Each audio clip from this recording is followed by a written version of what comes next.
Bo, Path of the Teal Lotus is a beautiful hand-drawn Metroidvania inspired both by the myth and aesthetic of traditional Japanese folktale. Bo, a celestial blossom born of tragedy and imbued with the fox's cunning, descends from another realm to fulfill an ancient prophecy. Armed with the shape-shifting Bo staff and sustained by rejuvenating tea, it must explore this breathtaking, dangerous world, learn its secrets, and defeat its threats to spare it from destruction. A brief warning that major story spoilers are forthcoming, and apologies for potential mispronunciations. Alright, let's dive in. Strange Garden has long been a land of light and life where woodland races thrive alongside countless yokai, mythical creatures and spiritual entities, all beneath the auspices of the celestial realm. Kami dwell in the heavens but influence Strange Garden through blessings or boons. They are deities, the manifestation of natural and spiritual phenomena, and the kami are worshipped through shrines that dot the landscape.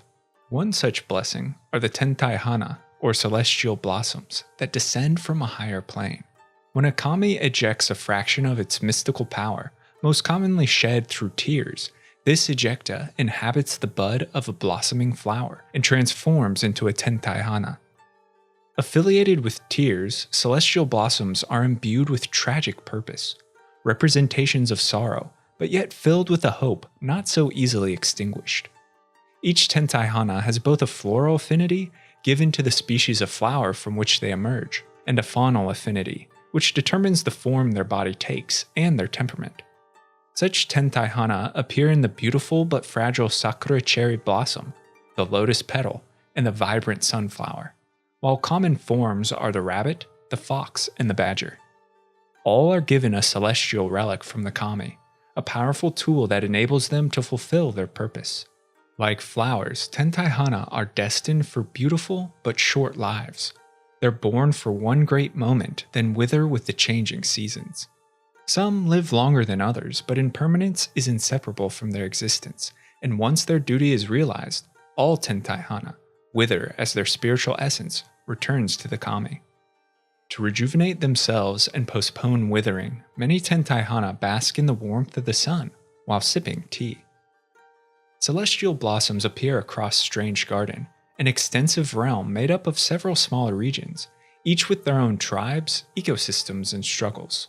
The Forest of Crimson Bamboo is a moon-dappled thicket with serene bodies of water and the ancestral land of the Usagi clan of rabbit tentaihana. The Usagi clan are friendly and noble. Their ancestry goes back hundreds of years, suggesting a strong kami influence within the forest. Unlike many other celestial blossoms, the Usagi rabbits don't require sunlight and prefer the dark stillness of the bamboo forest, revitalized instead by the moon's cool rays. To the west lie the indomitable Megumi Mountains, whose peaks are perpetually cloaked in snow. The Megumi are hostile to outsiders, and the creatures that dwell here possess a resilience to adversity that only strengthens their resolve. The stag beetle clan of flying kabuto sumo train their bodies for aerial shows of strength. They represent victory over evil. The Megumi is also home to the bird-like race of Tengu, graceful warriors whose agility and sword skill is unparalleled. Reported to have trained under a legendary samurai hero, the Tengu are de facto guardians of Strange Garden. The Dai Tengu rules within his palace, chiseled from rock and ice. To the east lies the Midori Forest, a verdant greenscape tended by the fox-like kitsune. Simplicity, wisdom, and harmonious existence with nature are core tenets of the clan, who maintain the forest. A great nine-tailed beast protects forest and kitsune alike. Beneath the thicket lies the kitsune burrows, extensive networks of caverns and mines where rare vermilion crystals are found. Sakura City is positioned as the heart of Strange Garden. A brilliant multi-tiered urban center, the city is in perpetual bloom. Cherry blossoms dance in the breeze beneath a golden sun. Sakura clan members have ruled over the city as shogun for many generations and have brought prosperity to Strange Garden. Their imperial regalia is a blessing from Amaterasu, the sun goddess, mother of life, and legends say that the emperor who possesses her treasures is chosen by her to rule. Two mystically charged conduits stand on Strange Garden's horizon, ever visible but seemingly unreachable. These conduits are pillars that connect the spiritual realm of Kami to the physical, mortal realm. From above, the Kami send down their energy and influence to invigorate all things. Tentaihana and yokai creatures alike give thanks to the Kami and worship them. Strange Garden exists in harmony for centuries, until one tentaihana's attempt to rewrite destiny plunges the realm into darkness. Yuhi, a monkey tentaihana of the Sakura clan, assumes the mantle of shogun. His noble pedigree instills a sense of greatness, but as a celestial blossom, Yuhi's life is short. Sakura tentaihana in particular have the shortest lifespans of all, and he will never realize his desire. As the scroll of the Sakura relates, the shogun have always been of the Sakura tentaihana variety. However, owing to their brief lifespans, the authority must be passed on to a successor swiftly, upon the onset of wilting. Yuhi seeks to postpone his Sakura wilting. He wishes to go against the natural order and reach for immortality, spurred both by personal ambition and fear. This becomes the Sakura shogun's grand imperative. He pores over ancient scrolls and listens to sages. This research draws him to the vermilion crystal, a mystical substance said to have come from another realm and charged with powers beyond this plane. The crystals echo with the whispers of the Kami, and those who can unlock the mystery are able to communicate with other worlds. In his workshop, Yuhi discovers the crystals can empower inanimate objects and radiate vital energy. Thoughts soon shift to how he can use them to extend his own life. Yuhi expends great effort, but is stalled.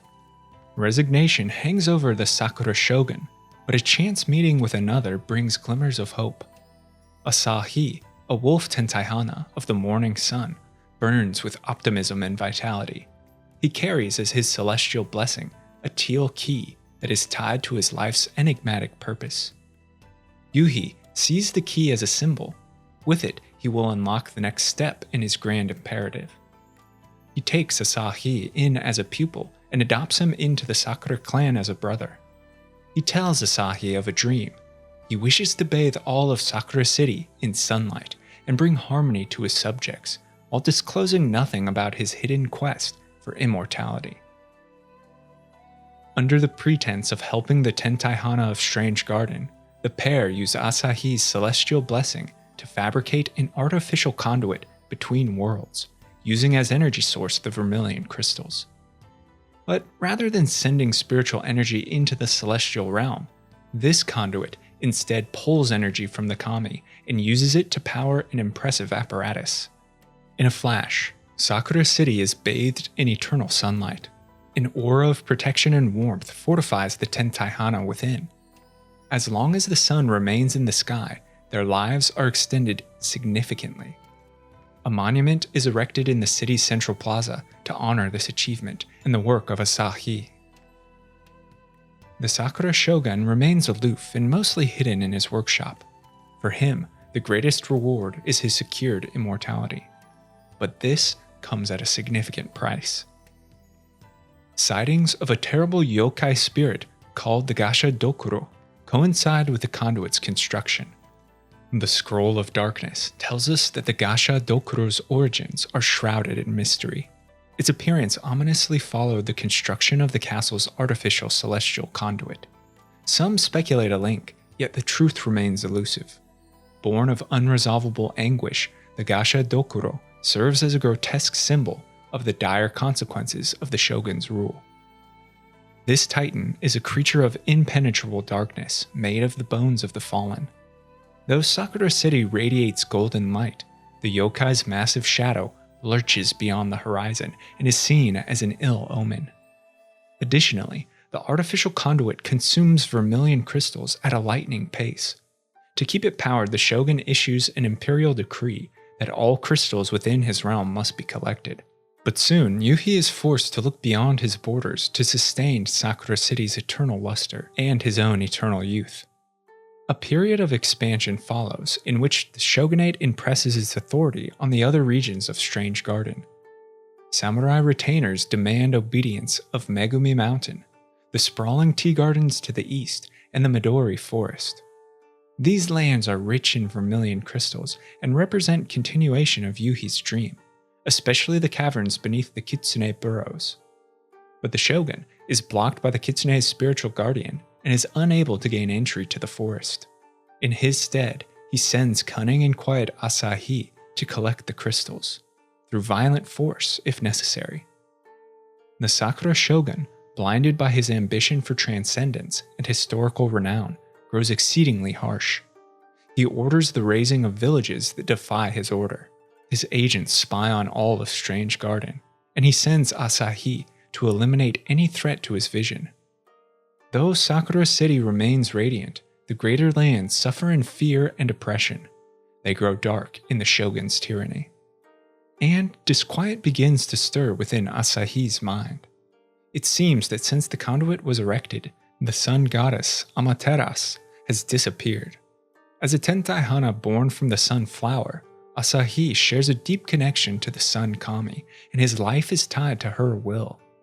That he no longer feels her presence rends Asahi's heart, and he worries whether she would condone their actions of creating eternal sun, or condemn them for going against the natural order of the kami. These events have been foreseen and catalogued in the Teal Lotus prophecy, the author of which remains unknown. In realms of new where spirits dwell, the monkey's greed shall toll the bell. With wolf at the side the key shall turn, and from above the kami spurn.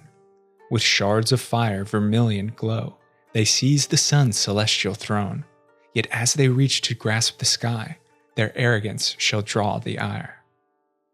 Yuhi soon orders the boarding up of the great library and the confiscation of all ancient scrolls. He wishes to keep his personal agenda a secret, and perhaps hopes that by keeping Strange Garden oblivious to the prophecy, the Teal Lotus will not transpire.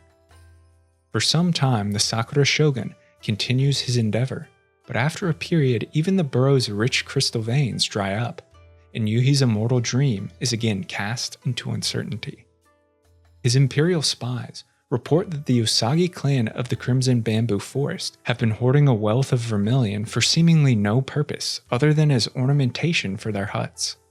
The shogun flies into a rage at this blatant disregard for his decree, which only feeds his deep resentment for the Usagi rabbits, as they have mysteriously achieved such long lifespans and don't require the sun's warmth to prevent their wilting. Again, he orders Asahi to infiltrate and acquire the crystals, using whatever means necessary. Asahi's spirit is unmoored. He no longer feels a clear sense of purpose. He believes he's strayed by empowering an individual fueled by ego rather than benevolence. The shogun has committed terrible acts to ensure his rule. His hubris has blinded him to the order of the world, and he desires what should remain only with the kami. But Asahi is helpless to confront his brother and mentor directly. Yuhi's skill is unmatched.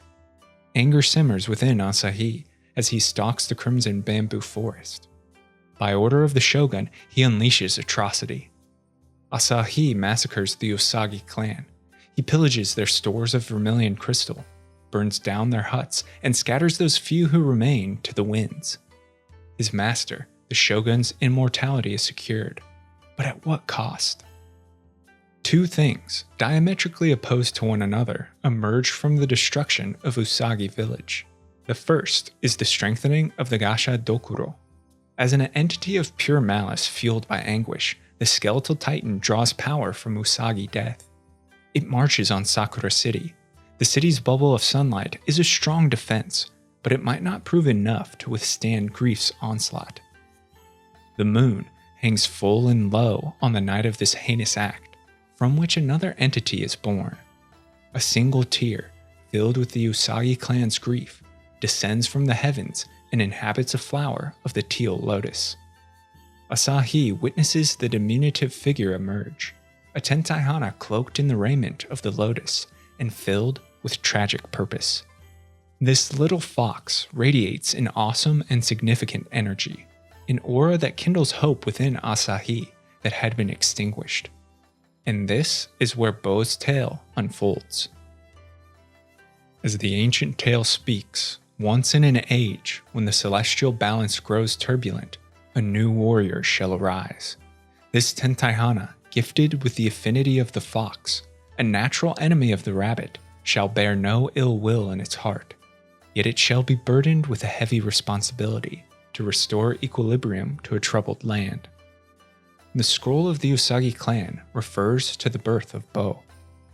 Bo's overarching destiny is to restore harmony and balance that once ruled Strange Garden, but has since been destroyed by the Sakura Shogun. We see this manifest in the fox's celestial blessing, an earring symbolizing the harmony of yin and yang that transforms into the equinox staff, a period of equality between day and night. Bo's purpose is divided threefold.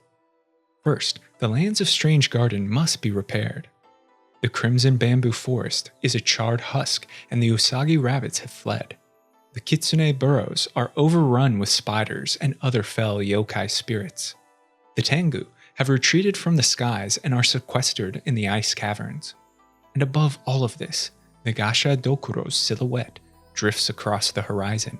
Each footfall rattles the earth, and its malice grows. To fulfill its mission, Bo treks the harrowing landscape, assists the denizens of Strange Garden, and makes allies of the creatures tormented by the skeletal ghost. They bless Bo with strength and equip the tentaihana with the tools necessary to confront the Gasha Dokuro.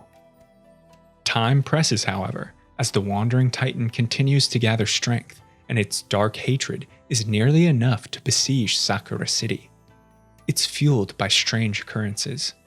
Citizens have terrible nightmares in which their radiant sun is vanquished forever. The Kabuto Sumo School is attacked. Dozens are slain while the building goes up in flames. The tea fields east of the city are also set ablaze, and dozens more innocents are massacred. Their bones and sorrow empower the Gasha Dokuro, whose malice is then thrown at Sakura City.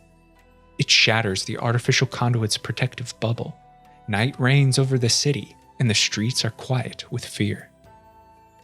Gifted from the Kitsune, a Kifudo relic, and assisted by the Tengu Ko, Bo fractures the Gasha Dokuro's bones, enters its fiery skull, and replaces sorrow with hope and love. The Kifuda eases the spiritual passing of those souls killed, calms the tempest within the Titan, and breaks the cursed yokai. Sakura City, though no longer in perpetual sunlight, is at least spared desolation. Strange Garden can begin healing from the trauma, but Bo's journey has two more paths. The second has little to do with the fox directly, and everything to do with redemption of Asahi. The Wolf of Morning Light has been conflicted internally since his part in raising the artificial conduit, in empowering the shogun, in silencing knowledge and prophecy. He's lost his connection to the Great Mother, Amaterasu, and he questions his own existence. Asahi realizes the danger of the shogun and sees in Bo one with the potential to fulfill the prophecy of the Teal Lotus, but whose strength must be tempered and spirit guided. Asahi challenges Bo. He pushes the tentaihana to fill its role, to gather new insight and abilities as it travels the many regions of Strange Garden. But Asahi remains mysterious and aloof, at times breaking down and accepting death for the atrocities in which he has partaken, at times resolved to fulfill his second chance at his purpose. And always, Asahi appears in the shadow of sorrow. His presence in the Usagi ruins, the burned-down Kabuto Sumo School, and the smoldering tea fields raise significant questions. Only as Bo enters the shogun's imperial castle is the truth painfully revealed. Asahi carried out the murders. Asahi set Strange Garden ablaze. Asahi birthed and fed the terrible Gasha Dokuro. He was too weak and too indecisive to confront the shogun in battle. He felt the only way he could bring an end to Yuhi's terror was to unleash an equally destructive force. He hoped the Gasha Dokuro would complete what he could not, and that the sacrifice of the innocent would be worth it. Asahi realizes his failure and that his purpose was not to unleash the Titan, but rather to prepare Bo for its confrontation with the Sakura Shogun.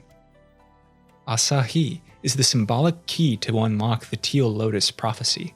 His friendship and mentorship has empowered Bo, and only one step remains. Asahi must challenge Bo directly to prove that the little tentaihana is prepared to restore balance between the celestial and mortal realm. The two battle across the imperial palace. All of Asahi's anguish and hope is channeled into his attacks. The morning sun is guilt-ridden for his actions, but does have a chance at redemption, if not through his life, then through the life of Bo. And indeed, the path of the Teal Lotus is opened completely to Bo upon Asahi's defeat. He accepts death, knowing all the pain he's caused will sow the seed of recovery. One final action remains. Bo must confront Yuhi, the Sakura shogun, before he transcends completely to the divine. The artificial conduit is ruined, fire engulfs the imperial palace, but still, Yuhi is so blinded by ego that he believes he can rewrite his destiny. He fights Bo with all the power of a kami across all regions of Strange Garden. Every attack is hurled at the tentaihana to end the prophecy before it can manifest. But Bo, in its journeys, through its relationships, because of its understanding, has sufficiently embodied the spirit of the mortal realm and embraced the purpose for which it was made. With deft grace and the last-second assistance of Asahi, Bo achieves victory and destroys the Sakura shogun. With the Teal Lotus prophecy concluded, Strange Garden stands on the precipice of a new age of convalescence. The natural order has been re-established, and the Gasha Dokuro has been vanquished. It's unclear whether another tentaihana of the Sakura clan will be born to continue the shogunate, but the other regions of the land look to return to their old ways. The Tengu will again soar above Megumi Mountain. The Kitsune will return to the burrows, and the last three Usagi clan rabbits will restore the serenity of the Crimson Bamboo Forest. As for Bo, Asahi's sacrifice ultimately claims the tentaihana's life, and in his place, a beautiful sunflower blooms, from which emerges a natural conduit. Bo uses this conduit to ascend to the celestial realm and the domain of Amaterasu. Here, Bo crosses paths with the spirits of all Asahi had slain, or all those claimed in the tumultuous events of Strange Garden. They're all at peace, accepting that their death was necessary to restore harmony, and they hold no ill will. Asahi's own silhouette appears at the summit, shrouded and beyond reach. Beneath him stand the three artifacts of the imperial regalia that Amaterasu used to anoint the Sakura shogun. The three are ejected in different directions, once more laying the framework for one who is worthy to gather them and found a new order of harmony between heaven and earth. With this, Bo's own purpose is fulfilled, and the little tentaihana's life is complete. Its spirit blossoms in brilliant light, and its essence is absorbed in the Great Mother's warm embrace. Bo, Path of the Teal Lotus, is heavily influenced by the watercolor and woodblock style of traditional Japanese artistry. Brilliant colors give life to this 2D papercut realm. It's also deeply inspired by Japanese folktale and traditional myth, whose creatures are present throughout and whose themes are made apparent in the game's core. One such theme is impermanence. The tentaihana's existence is temporary. Like the flowers from which they bloom, they will ultimately wither and fall. But the fact that things don't last is precisely what makes them sublime and beautiful. The treasure of life is experiencing the present fleeting moment rather than fearing a future end. The creatures of Strange Garden that accept their mortality are liberated, while those who seek to escape it are forever imprisoned. This coincides with another major theme, the danger of subverting nature and destiny. Both Yuhi and Asahi attempted to go against the kami by prolonging their own existence. Their conduit reversed the natural flow of spiritual energy and artificially extended a false daylight to avoid theirs and the citizens of Sakura City's inevitable fate. Not only does this affront sever Amaterasu's influence, but it creates the terrible Gasha Dokuro. To move against nature takes considerable energy and ultimately leads to more harm than good. Though he was too late to stop it, Asahi realized the wrongness of his ways. The Sakura shogun was blinded by the third major theme: ego and mortal hubris. Yuhi claimed to have been motivated by the welfare of his people, and perhaps he was for a time, but ultimately a desire to forge his name in history numbed him to the dangers he caused.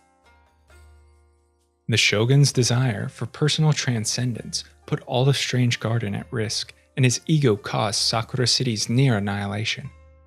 Hubris not only destroys the individual, but it puts those around them at risk. In the character of the shogun, we see how dangerous it is to tempt destiny and grasp for power beyond one's station. Yuhi's monkey tentaihana form is significant, as monkeys are prominent throughout Japanese religion, art, and folklore. They're often seen as mediators between gods and mortals. The Sakura shogun, upon building his artificial conduit, binds himself to both the celestial and physical realm, a manifest bridge between the kami and Strange Garden.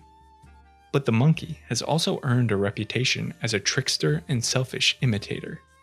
Due to their similarities to humans, they're portrayed as scapegoats that represent the negative aspect of human nature. In the Sakura shogun, we see an individual who was born from the kami and does their best to imitate them. Yuhi wishes to become a god himself, which leads to the game's tragic sequence of events. Many other bosses and creatures that cross Bo's path are drawn from ancient Japanese tales. Hashihime, the Maiden of the Bridge, appears in several stories as a mortal wife consumed by jealousy over her unfaithful husband and transformed into a water demon. Joro Gumo is a devilish yokai that assumes the appearance of a young, beautiful woman to draw the unsuspecting into her web, then transforms into a monstrous spider before devouring her prey. Mythical Gashadokuro are translated to mean rattling skeletons. They are yokai spirits made up of the skulls and corpses of those slaughtered in battle or killed by starvation. The earliest accounts reach back into the 10th century. Since then, they've terrified many, are said to stand more than 15 meters tall, and emerge in the latest hours of the night, fueled by anguish. The Kitsura is a 9-tailed fox and spiritual defender of Midori Forest. Once a fox accumulates 9 tails, it's believed to possess significant wisdom, prescience, and even transcends to a heavenly status. And the fox's wedding that Bo assists is a play on the Japanese phrase, Kitsune no yomeiri, used to describe the phenomenon of atmospheric ghost lights. The Vermilion Stranger, meanwhile, is drawn from a more recent tale of early 19th century Japan called The Legend of the Utsuro Bune. In it, a woman washes ashore on a hollow boat resembling a flying saucer and speaks in a language foreign and unknown to the Japanese. In Bo, the Vermilion Stranger can't be understood until her language is deciphered, and her flying ship is reminiscent of a craft from another plane of existence. Several more creatures, stories, and myth breathe life into the vibrant, colorful world of Bo. Thanks so much for watching and listening to this video on the complete story of Bo, Path of the Teal Lotus. Let me know your thoughts about the Sakura Shogun, Asahi's redemption, and the themes of the game, as well as your own insights and suggestions for future videos in the comments below. And if you're a fan of lore and storytelling, be sure to subscribe to the channel, check out the podcast where content is uploaded frequently. I want to take a moment to thank my amazing supporters over on Patreon who make all of this possible, and I couldn't do it without their fantastic support. If you'd like to become a lore luminary for access to me, a great community, written scripts, and early video drops, head to patreon.com/thelorebrarians to learn more. Until next time, go forth and explore the lore.